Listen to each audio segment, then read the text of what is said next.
লক্ষ লক্ষ লোক আজকে এখানে হাজির হয়েছে। পথে ঢেউয়ের মতো লোক আসছে। সারা বাংলাদেশ জুড়ে কোটি কোটি মানুষ আজকে এই মুহূর্তের জন্য অপেক্ষা করছে। তারা তাকিয়ে আছে হাদির কথা শোনার জন্য। আজকে বিদেশে যারা আছে বাংলাদেশি, এই মুহূর্তে তারাও হাদির কথা জানতে চায়।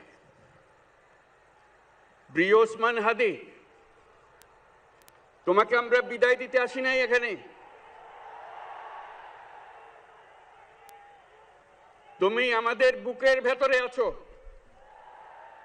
এবং চিরদিন বাংলাদেশ যতদিন আছে তুমি সকল বাংলাদেশির বুকের মধ্যে থাকবে। এটা কেউ সরাতে পারবে না। আমরা আজকে তোমাকে প্রিয় হাদি বিদায় দিতে আসিনি। আমরা তোমার কাছে আমরা ওয়াদা করতে এসেছি। তুমি যা বলে গেছো সেটা যেন আমরা পূরণ করতে পারি, সেই ওয়াদা করার জন্য আমরা একত্র হয়েছি। সেই ওয়াদা শুধু আমরা নয়, পুরুষানুক্রমে বাংলাদেশের সব মানুষ পূরণ করবে। সেই ওয়াদা করার জন্যই আমরা তোমার কাছে আজকে এসেছি, সবাই মিলে যে যেখানে আছি। আমরা তোমার যে মানব প্রেম, তোমার যে ভঙ্গি, মানুষের সঙ্গে উঠা বসা, তোমার যে রাজনৈতিক দৃষ্টিভঙ্গি, সবাই প্রশংসা করছে। সেটা আমরা মনে প্রাণে গ্রহণ করছি, যে এটা যেন আমাদের মনে সবসময় জাগ্রত থাকে, আমরা সেটা অনুসরণ করতে পারি।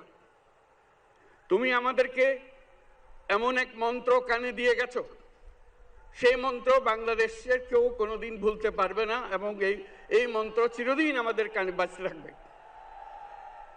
সেই মন্ত্র বাংলাদেশের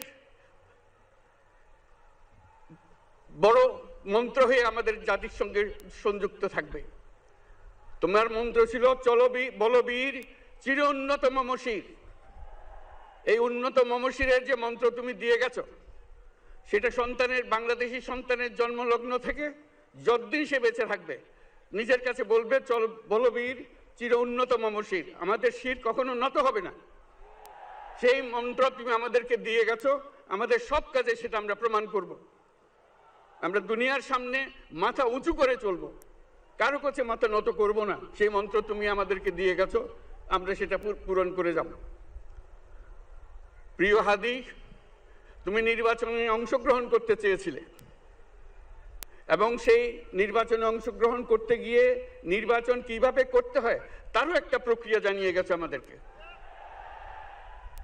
সেই প্রক্রিয়া যেন আমরা সবাই মিলে গ্রহণ করি, যে কিভাবে প্রচারণা কার্য চালাতে হয়, কিভাবে মানুষের কাছে যেতে হয়, কিভাবে মানুষকে কষ্ট না দিয়ে তার বক্তব্য প্রকাশ করতে হয়, কিভাবে বিনীতভাবে মানুষের কাছে আসতে হয়, সব কিছু তুমি শিক্ষা দিয়ে গেছো।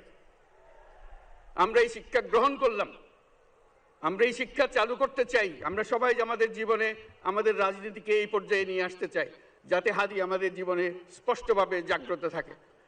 হাদি, তুমি হারিয়ে যাবে না, তুমি কোনোদিন কেউ তোমাকে ভুলতে পারবে না।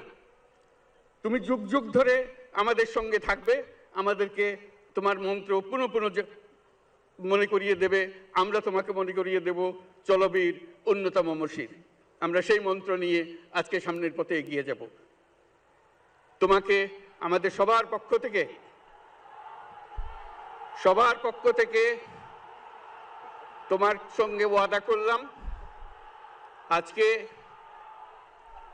আজকে তোমাকে আল্লাহর হাতে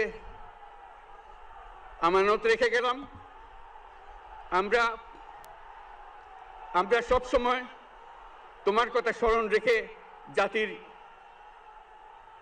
অগ্রগতির পথে চলতে থাকব।